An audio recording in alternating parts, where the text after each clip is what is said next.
क्या दिल्ली या अन्य शहरों में डेंगू और चिकनगुनिया का प्रकोप फैल गया है या इसका नाम सुनते ही हम घबरा जा रहे हैं? जिस तरह से कुछ अस्पतालों में वायरल बुखार से पीड़ित मरीजों की संख्या बढ़ी है, उससे लगा कि इस पर बात करते हैं। क्या इस पर वायरल का कोई स्वरूप बदल गया है? क्या आपको चिकनगुनिया से लेकर डेंगू तक के टेस्ट कराने पड़ रहे हैं या कराने ही चाहिए, या जो साधारण इलाज है वही करते रहना चाहिए? पहले हम आंकड़े देख लेते हैं। चिकनगुनिया की ही बात करें तो पिछले महीने के अंत तक ही देश के 13 राज्यों में 10,000 से ज्यादा मामले सामने आए हैं। इनमें सबसे ज्यादा कर्नाटक के हैं 7,591, महाराष्ट्र के 689, दिल्ली में 528 और आंध्र प्रदेश के 451।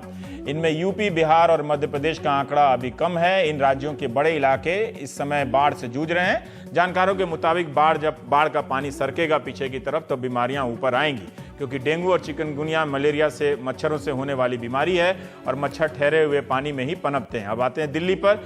दिल्ली में इस साल चिकनगुनिया के जो 500 से ज्यादा मामले सामने आए हैं, उनमें सबसे ज्यादा 188 केस एम्स के हैं और इसके अलावा अपोलो में 130, मैक्स में 50, सफदरजंग में 46, आरएमएल में 44 और दिल्ली सरकार के अस्पतालों में करीब 50 और नगर निगम के अस्पतालों में चिकनगुनिया के 20 मामले सामने आए हैं। ये आंकड़े चिंताजनक हैं, लेकिन अस्पतालों में इन आंकड़ों से कहीं ज्यादा भीड़ बताई जा रही है। पिछले सालों के मुकाबले ये आंकड़े इस बार लेकिन ज्यादा हैं। 2015 में चिकनगुनिया के 64 मामले थे, 2014 में सिर्फ 8, 2013 में 18 मामले सामने आए। तो आइए जानते हैं कि बीमारी कैसे होती है। इन सब चीज़ों पर हम बात करेंगे। हमारे साथ प्रोफेसर ललित दार साहब हैं। आप एम्स माइक्रोबायोलॉजी डिपार्टमेंट से हैं। दार साहब, मैं ये जानना चाहता हूँ कि क्या वायरल का कोई स्वरूप बदल गया है? क्योंकि जो लोग टेस्ट करने आते हैं उनका कहना है कि आप चिकनगुनिया का भी टेस्ट कराइए 1100 रुपये दे के और डेंगू का भी कराइए 600 का, तो वो ज़्यादातर मामलों में नेगेटिव आ रहे हैं। फिर क्यों कराइए? जी, ऐसा है कि इस साल हम लोगों ने देखा है चिकनगुनिया ज़्यादा आ रहा है हमारे यहाँ पे पॉजिटिव। अच्छा। जो पिछले सालों का हम लोगों ने जो डेटा देखा था तो उसमें जुलाई ले लीजिए या मिड अगस्त तक ले लीजिए तो करीब केस आते नहीं थे बिल्कुल हमारे लैब में, पॉजिटिव नहीं आते थे। इस साल अभी 20 तारीख तक, आपने 188 बताया, वो थोड़ा पुराना टाइम का है।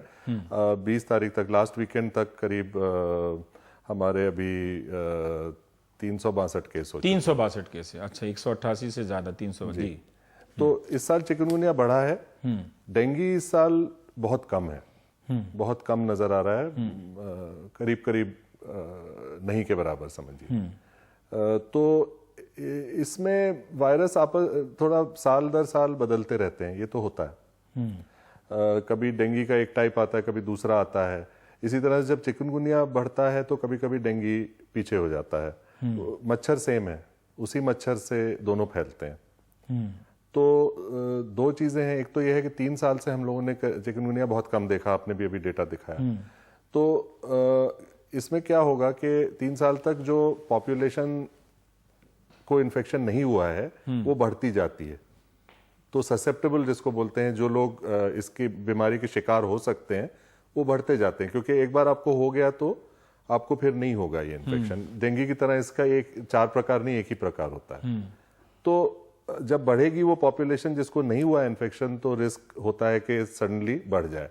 दूसरा यह है कि वो वायरस भी बदलता रहता है समय समय पे, तो हो सकता है वायरस में भी थोड़ा चेंज आया। तो क्या फिर दवाओं में भी अगर वायरस बदल जाए तो दवाओं में भी कोई अंतर? जी नहीं, दवा इसके लिए कोई स्पेसिफिक है नहीं, कोई स्पेसिफिक दवा नहीं है। जो दवाएं हैं वो अभी सिर्फ बुखार के लिए दी जाती हैं। अच्छा।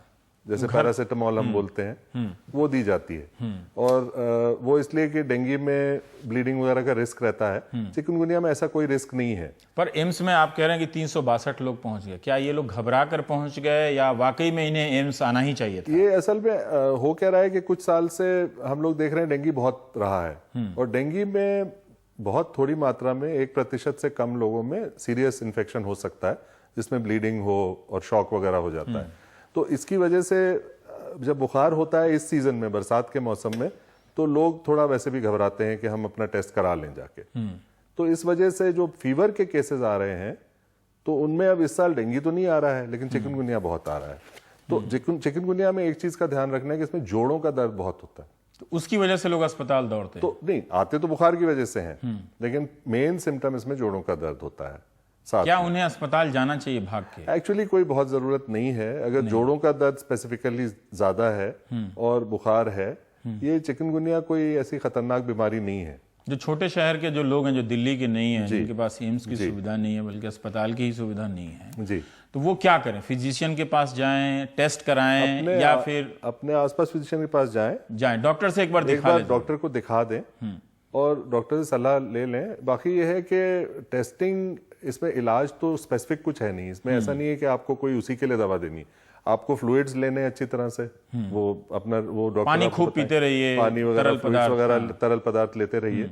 और उसके अलावा जो है आपको थोड़ा सा ये नजर रखनी है कि कहीं से कोई ब्लीडिंग वगैरह का रिस्क अगर डेंगू हुआ तो। चिकनगुनिया में तो कुछ भी नहीं है, जोड़ों का दर्द है, 5-7 दिन में बुखार उतरेगा। जोड़ों का दर्द थोड़ा आगे लंबा चल सकता है, पर्टिकुलरली ओल्डर लोगों में, उनमें थोड़ी तकलीफ रह सकती है कुछ समय। जो बुजुर्ग लोग हैं जी उनको हाँ, जी तकलीफ हाँ, हो जी हाँ। सकती है। जानलेवा बिल्कुल नहीं है। जानलेवा बिल्कुल नहीं है चिकनगुनिया, बिल्कुल भी नहीं। तो पैनिक होके तुरंत वो महंगे महंगे टेस्ट कराने की जरूरत नहीं है, या कराना पड़ेगा? 2-2 ऐसा है, हजार रुपए के मुझे अगर टेस्ट आप कराने पूछें तो मैं ये कहूंगा कि आप डेंगू का टेस्ट करा लें। NS1 जो शुरू में पॉजिटिव होता है, पहले 4 दिन में वो आ जाता है। तो अगर वो रूल आउट हो गया, डेंगू आपने करा के अगर रूल आउट कर लिया, तो फिर ज्यादा चिंता करने की जरूरत नहीं है, क्योंकि चिकनगुनिया से कोई ज्यादा खतरा नहीं है। अच्छा, फिर वो उसका वो 1100-1200 रुपए वाला टेस्ट कराने की जरूरत नहीं है। वो तो आप 600 डेंगू का रुपए करा वाला लें, जो 600 रुपए वाला, जी। तो आगे की जरूरत नहीं है। और कितने दिनों के बाद टेस्ट कराना चाहिए लोगों को? तुरंत पहले दिन जो तुरंत करा लेना चाहिए बुखार जब आता है, क्योंकि पहले 4 दिन में डेंगू का टेस्ट जो है वो ये जो NS1 एंटीजन बोलते हैं वो आ जाता है। हम सर कई बार पढ़ते हैं और हम लोग भी बोलते हैं कि कूलर का पानी साफ करें, गमले का पानी साफ करें। क्या ये मच्छर वहीं पनपते हैं, या हमारा ध्यान उन जगहों पे नहीं जाता, कचरों पे या फिर नालों पे? क्या ये कहाँ पनपते हैं? क्या ये आपने बहुत अच्छी बात उठाई है। क्या है कि ये जो मच्छर है, इसको हम बोलते हैं पेरीडोमेस्टिक, मतलब घर के आसपास पनपने वाला मच्छर। तो इसमें कम्युनिटी का, हम लोगों का बहुत अपना बहुत रोल है। डॉक्टरों का नहीं कह रहा हूं मैं, हम लोग मतलब हाँ, आदमी, सामान्य नागरिक। जी, सामान्य नागरिक का बहुत रोल है। अपने आसपास आपको देखना है कहीं पानी ठहरा ना हो। दूसरा, अपने आप को प्रोटेक्ट करना है। अगर अब जैसे आप बाहर निकल जैसे रहे हैं, आप हाफ शर्ट में लेकिन फुल शर्ट जी, में, लेकिन मैं मॉस्किटो रिपेलेंट लगा के आया हूँ।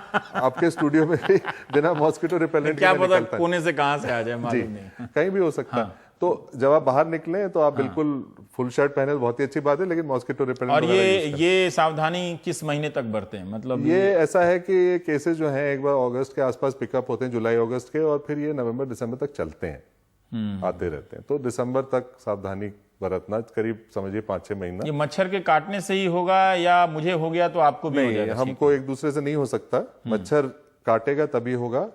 और वो मच्छर थोड़ा सा ऐसा है कि वो एक आदमी को एक बार में नहीं काटता है, उसको अपनी पूरी खुराक जो खून की लेनी होती है फीमेल मॉस्किटो को, 5-6 लोगों से ही पूरी होती है उसकी।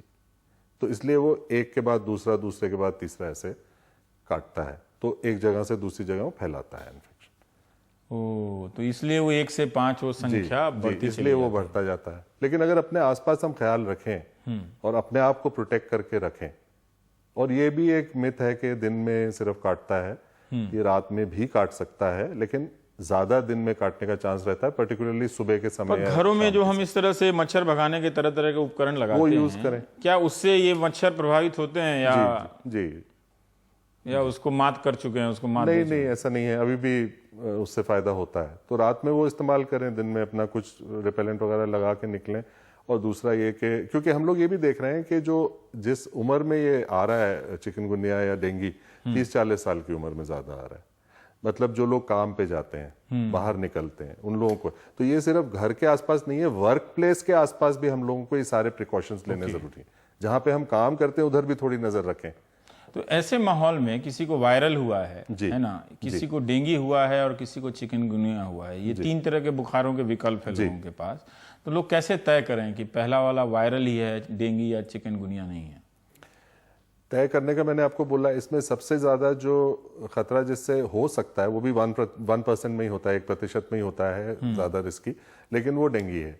डेंगू आपने एक बार रूल आउट कर लिया पहले 4-5 दिनों में, तो फिर आप उतनी चिंता ना करें, क्योंकि बाकी वायरल जो है वो धीरे धीरे अपने आप ठीक हो जाएंगे। अब उसके साथ अगर आपको और कुछ है सिम्टम्स, जैसे खांसी जुकाम चल रहा है, ये सब चल रहा है, तो फिर उसकी तरफ भी थोड़ा ध्यान देना चाहिए। लेकिन अगर सिर्फ बुखार, बदन में दर्द, इतना दर्द क्यों होता है? मतलब इसकी कोई दवा है, कोई इंजेक्शन है? कई लोग कहते हैं असहनीय पीड़ा हो रही है। मतलब असहनीय हो सकती है ये। डेंगू में भी कई बार पीठ में बहुत तेज दर्द होता है, और चिकनगुनिया में तो जोड़ों में, छोटे जोड़ों में भी, बड़े में भी काफी ज्यादा दर्द हो सकता है। सबको नहीं होता है, लेकिन काफी मात्रा में लोगों को होता है। तो अब इसके लिए दवा हम लोग ज्यादा देना पसंद नहीं करते हैं, क्योंकि अगर कहीं डेंगू हो तो दवा ब्लीडिंग का मतलब रिस्क कई होता है। डॉक्टर तुरंत एंटीबायोटिक लिख देते हैं। एंटीबायोटिक का इसमें कोई रोल ही नहीं कोई है। ये वायरसेस हैं, इसमें एंटीबायोटिक का कोई प्रभाव नहीं होगा।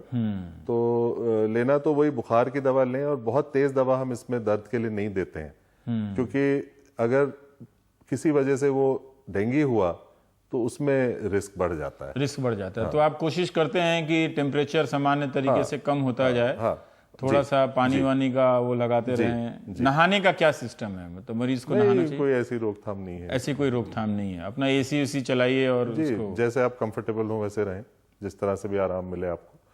पर इसमें कम्युनिटी का रोल है। मतलब नालों की सफाई में सोच रहा था कि, या फिर देखिए हम लोग हर वक्त गवर्नमेंट की तरफ देखते हैं। हाँ। लेकिन इसमें क्योंकि मैंने आपको बताया, आपके घर के आसपास ही वो मच्छर 200 मीटर से दूर जाता ही नहीं है।